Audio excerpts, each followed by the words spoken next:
Le marché des crypto-monnaies est actuellement en crise. Le prix du Bitcoin a chuté de plus de 60% depuis qu'il avait atteint ses sommets, et le cours de l'Ethereum également a baissé de près de 70% depuis qu'il avait atteint les sommets récents. Les investisseurs paniquent, beaucoup pensent que c'est la fin du Bitcoin, et la majorité des gens se posent des questions sur la stratégie et l'attitude à adopter vu le contexte actuel du marché des crypto-monnaies. Dans cette vidéo, je vais vous expliquer pourquoi il ne faut pas paniquer face à cette chute brutale des cours, qu'il faut rester calme et surtout, je vais vous donner quelques indications générales sur l'approche à adopter et l'attitude à avoir face au contexte actuel. Alors la première chose à garder en tête lorsqu'on parle de n'importe quel investissement dans le contexte actuel, c'est qu'on fait face à une situation macroéconomique et géopolitique globale extrêmement incertaine et extrêmement tendue. Si on regarde quasiment toutes les classes d'actifs différentes, on verra que la plupart des marchés sont actuellement en crise. Le marché boursier est en baisse importante depuis le début de l'année. Le marché des obligations s'est également effondré depuis le début de l'année. C'est le pire marché obligataire depuis plus de 40 ans. Le marché de l'immobilier commence également à s'essouffler. L'augmentation des taux d'intérêt rend le coût du crédit de plus en plus important, ce qui signifie que beaucoup de personnes commencent à reconsidérer leur décision d'acheter un bien immobilier. Certains prix commencent à baisser pour compenser l'augmentation des taux d'intérêt. Donc peu importe la classe d'actifs qu'on analyse, on remarque que la plupart des cours sont en train de baisser. Et bien évidemment, les crypto-monnaies ne font pas exception. Les crypto-monnaies sont des actifs extrêmement volatiles, ce qui signifie que lorsque les taux d'intérêt augmentent et que les primes de risque augmentent sur les classes d'actifs différentes, forcément, les actifs les plus spéculatifs en font les frais. Et le Bitcoin, bien évidemment, est l'un des actifs les plus spéculatifs qui existent. Et donc, au même titre que beaucoup d'actions de la technologie, on pense à ces actions qui ont flambé après la crise du coronavirus, dont les cours ont flambé pour aucune raison, sauf qu'il y avait peut-être une bonne histoire derrière l'action et que beaucoup de gens cherchaient à devenir riches très rapidement.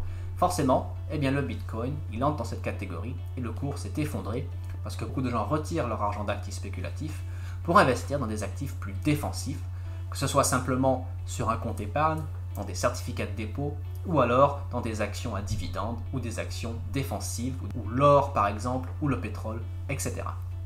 Et donc, à très court terme, tant que le contexte économique, macroéconomique, monétaire et géopolitique reste instable, le Bitcoin restera très volatile et il y a peu de chances qu'on revoie son cours flamber comme il l'a fait au cours des dernières années. La deuxième chose à se rappeler lorsqu'on parle de Bitcoin et de crypto-monnaie, c'est qu'on fait face à une classe d'actifs encore très nouvelle et on est encore dans une phase de ce qu'on appelle la découverte du prix. Cela veut dire que beaucoup d'investisseurs s'intéressent à cette nouvelle classe d'actifs, beaucoup de gens injectent des capitaux dans différents types de crypto-monnaies, mais personne ne connaît encore la valeur intrinsèque de chaque crypto-monnaie. Cela signifie qu'il y a parfois des périodes d'euphorie extrême, comme il y a eu le cas au cours des dernières années, où le cours du Bitcoin a atteint des sommets faramineux. Mais finalement, lorsque la situation commence à changer, que les taux d'intérêt commencent à augmenter, bien beaucoup de gens commencent à se demander si le prix qu'ils ont payé pour cet actif en vaut vraiment la peine.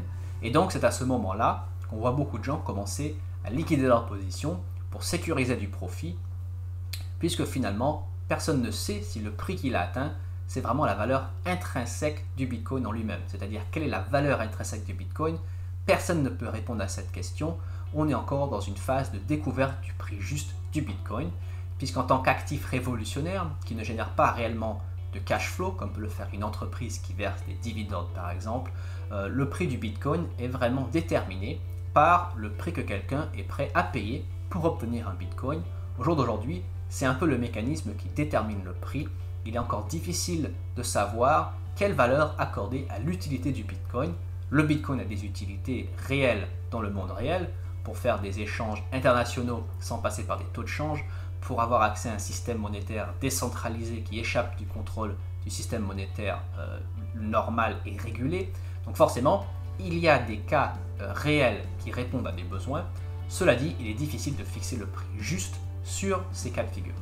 C'est pourquoi, à court-moyen terme, le prix du Bitcoin sera encore très volatile tant qu'on ne peut pas déterminer la valeur intrinsèque de cet actif. La troisième chose à garder en tête lorsqu'on parle des crypto-monnaies, eh bien le Bitcoin est quand même attaqué de toutes parts. Les banques centrales ne sont pas très fans du Bitcoin puisqu'il échappe à leur contrôle.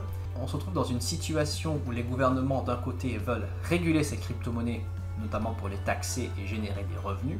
Et d'un autre côté, elles voient le Bitcoin un peu comme une menace qui peut faire concurrence à leur propre monnaie. Et c'est pourquoi beaucoup de banques centrales veulent émettre leur propre monnaie numérique. Vous pouvez voir ma vidéo sur le sujet où je parle des monnaies numériques qui sont en train d'être développées par plus de 100 banques centrales à travers le monde. Ce sont des projets qui vont voir le jour. Certaines monnaies numériques sont déjà en circulation, d'autres vont voir le jour très bientôt. Et donc c'est la réalité de demain.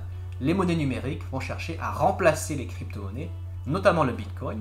Et donc cette situation d'incertitude effraie certains investisseurs qui finalement se rendent compte que le Bitcoin ne sera pas cet actif révolutionnaire qui va remplacer les monnaies de réserve mondiale, qui va devenir un actif absolument incontournable du système monétaire et économique. Il existe le risque que le Bitcoin soit surrégulé par les gouvernements, qu'il y ait énormément de lois qui finalement découragent les gens d'utiliser le Bitcoin en créant des taxes prohibitives, en créant des législations extrêmement complexes et en favorisant l'adoption des monnaies numériques des banques centrales. C'est donc une autre raison pour laquelle le cours du Bitcoin est extrêmement volatile et la situation est incertaine. Et enfin, le quatrième et dernier facteur dont je souhaite parler, c'est la diversification. Et cela touche à la question de l'attitude qu'il faut adopter lorsqu'on appréhende le Bitcoin et les crypto-monnaies aujourd'hui. C'est de voir le Bitcoin comme une classe d'actifs spéculatifs qui a sa place dans un portefeuille diversifié, mais qui ne doit pas être l'unique investissement d'un investisseur et qui ne doit pas non plus prendre une place disproportionnée d'un portefeuille bien équilibré. Alors, en tant que conseiller financier, je conseille souvent aux gens d'avoir une exposition maximale de 10% dans le Bitcoin, c'est-à-dire si vous avez un portefeuille de 1000 euros, de ne pas investir plus de 100 euros dans le Bitcoin. 10% c'est l'allocation maximale pour quelqu'un qui a une tolérance au risque très élevée. Un investisseur qui a une tolérance au risque plus faible devrait plutôt investir entre 1 et 5% de son capital maximum dans les crypto-monnaies. Alors si vous avez une approche responsable, une allocation d'actifs stratégiques bien définie et que le Bitcoin ne fait pas plus de 10% de votre portefeuille, normalement, vous ne devriez pas être en situation de stress face à la baisse du cours du Bitcoin. Au contraire, la baisse du cours du Bitcoin a donc réduit le pourcentage de votre portefeuille qui est exposé au Bitcoin, ce qui signifie que vous êtes dans une situation pour renforcer votre position sur le Bitcoin. Au contraire, vous profitez de la baisse du prix pour acheter plus de Bitcoin à prix réduit, augmenter votre quantité de Bitcoin, ce qui signifie, lorsque le cours va repartir à la hausse, ce qu'on espère tous, eh bien, votre allocation de Bitcoin va donc dépasser les 10% que vous avez prévus initialement, et vous allez vendre une partie de ce Bitcoin, prendre une partie de vos profits, afin que votre allocation reste à 10%.